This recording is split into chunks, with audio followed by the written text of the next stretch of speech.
دا ډېره خوندوره مسله ده. دې مسلې سره دا اوس خلک ډېر مخ کېږي.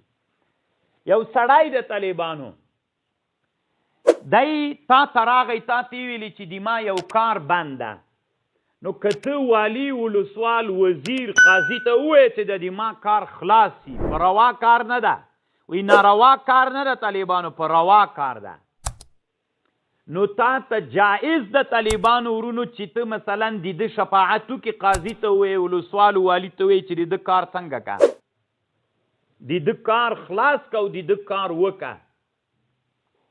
نو چې د ده کار خلاص که او د ده کار یې وکړه طالبانو، هغه تا ته هدیه درکړه، دا هدیه یې شرط کړې نه وه، ته حکومت کې وظیفه نه درلودله، نو تا ته د دې پیسو اخیستل روا دي که ناروا دي؟ طالبانو فتح القدیر لیکلي دا جایز دي. صحیح ده؟ ځکه دا هدیه او دا شیان خو قاضي ته ناروا دي. زه قاضي نه یم طالبانو، بیخي قاضي یم نه، نو ما ته یو چا ویلي د ما پلانکی کار راته وکړه، هغه هم په روا کار و، ما ورته وکړه، شرط کړی مې نه و سره، هدیه یې راکړه، دا هدیه ما ته روا ده که ناروا ده؟ طالبانو ابن الحمام رحمه الله وی چې دا جایز ده، جواز لري. دا د مونږ د احنافو د مذهب امام ابو بکر الخصاف دغه په کتاب باندې د علامه حسام شهید کتاب د شرح ادب القاضی، په دې کتاب کې طالبانو د عبدالله ابن مسعود نه روایت کړی چې هغه وی دا صورت ناروا ده، خو طالبانو د تطبیق داسې کړی ده چې روا هلته د خصاب، خو طالبانو د موږ احنافو کې په طبقاتو کې سړی دومره لوی سړی ده، دا ناروا هلته د طالبانو ورونو ګورئ چې ته شفاعت په ناروا وکې، ته شفاعت په ناروا وکې، یا قاضي کار ورته وکې، تا ته یې دې په مقابل کې هدیه درکړي، دا ناروا ده طالبانو. صحیح ده؟ دا څوک ده؟ دا ناروا ده. تا ته قاضي څوک درکړ؟ قاضي تا ته هدیه درکړله، مثلا ته حکومتي سړی نه یې، حکومت کې وظیفه نه لرې، تا ته یو چا څوک درکړ چې درته ویلي چې د ما شفاعت وکړه، چې د ما کار را خلاص کړي، تا یې شفاعت وکړه، کار یې وسو، نو تا ته یې پیسې درکړلې، نو چې پیسې درکړلې یا یې تحفه یا بل کالي درته وکړل، پګړۍ یې درکړله، روپۍ یې درکړې، یو بل کار یې در سره وکړه، تا ته دا هغه هدیه او تحفه اخیستل څنګه ده؟ د عبدالله ابن مسعود نه روایت نقل کوي چې دی وی دا ناروا ده، خو دی جواب کوي چې دا هلته ناروا ده چې شفاعت په ناروا وي، که په حق باندې شفاعت وي طالبانو بیا هیڅ کله ناروا نه ده، او په همدې باندې فتوا د طالبانو ورونو خبر باندې پوه شولئ، نو بیا ناروا نه ده، شرعاً بالکل جایز ده. هلته چې ته ناروا شفاعت وکړې، د سړي حق نه یې ته شفاعت وکړې، کار ورته په ناروا باندې اوسي، تا ته هدیه درکړي، دغه ناروا ده، که نه ناروا نه ده طالبانو ورونو. خبر خو پوه شولئ که نه؟ دا طالبانو یو کتاب ده عبدالغنی نابلوسی رحمه الله جوړ کړی ده، نوم یې ده تحقیق القضیه فی الفرق بین الرشوة والهدیه. ښکاري درته که نه؟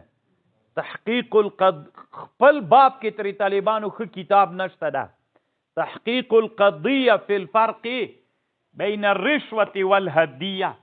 د ما طالبانو په دې کې بیا شک و، ما ویلې که چېرته دا سړی وجاهت و مرتبه ولري، مثلا حکومتي چارواکو ته دا سړی یو څه مرتبې والا سړی وي، نو چې وجاهت ولري دی د چا شفاعت وکړي چې کار راته وکړه، بیا دی کار ورته وکړي، هغه سړی د ته هدیه او تحفه ورکړي، بیا خو به رشوت نه وي طالبانو. دی دلته لیکي واما ما يتعلق بغیر القضات والحکام، دا ډیره مسله طالبانو اوس زمانه کې بیخي ډیر مجاهدین دا پوښتنه کوي، واما ما يتعلق بغیر القضات والحکام من بقیة الناس فكل من اهدى اليه شيء من انواع الهدايا سواء كانت مما يؤكل او يلبس او يركب ونحو ذلك من الدراهم والاموال سواء كان له جاه، کله سړي مرتبه درلودله حکومتي خلکو خبر، او کلمتا مقبولتا عند الحاکم، یا طالبانو حاکم دي د ملګریو خبرې منله، او قاض ونحو ذلك او لم يكن له ذلك سواء كان عالما او صالحا او جاهل أو صواحب حرفة ونحو ذلك من أنواع الناس، وسواء كان الذي أهضى له طمع في قضاء حاجة عند الحاكم أو غيره، أو شفاعة في أي أمر كان من الأمور، وسواء ذكر حاجته أو لم، فإن ذلك في جميع هذا المسائل إذا كان بينهما شرط ملفوظ تكلم به منهما ورضي رشوة محرمة لا يحل أخذها. ګوري طالبانو که مخکې له مخکې ورته ویلي چې زه شفاعت درته کوم خو ته به ماته څوک راکوې، پیسې به راکوې. بیا طالبانو حرامه ده خو چې دا شرط ملفوظ سوی وي.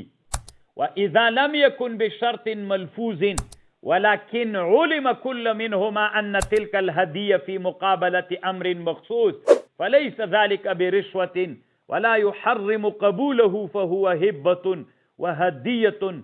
وكلامنا هذا ملخص مما ذكرنا من النقول المعتمده. نو دا طالبانو په دې باندې فتوا سوله دا د سره زده کوي د تحقیق القضیه فی الفرق بین الرشوه، که د شرط کړله سره اگر چې حکومتي سړی نه ولې بیا رشوت ناروا ده، او که شرط کړې نه وله ښه پوهېدلې چې دا خو یې د هغې په مقابل کې راکړله، بیا بالکل طالبانو دا تا ته څوک ده شرعاً درته جایز ده. دا مسله زده کوي طالبانو ډېر ملګري د دې مسلې پوښتنه کوي.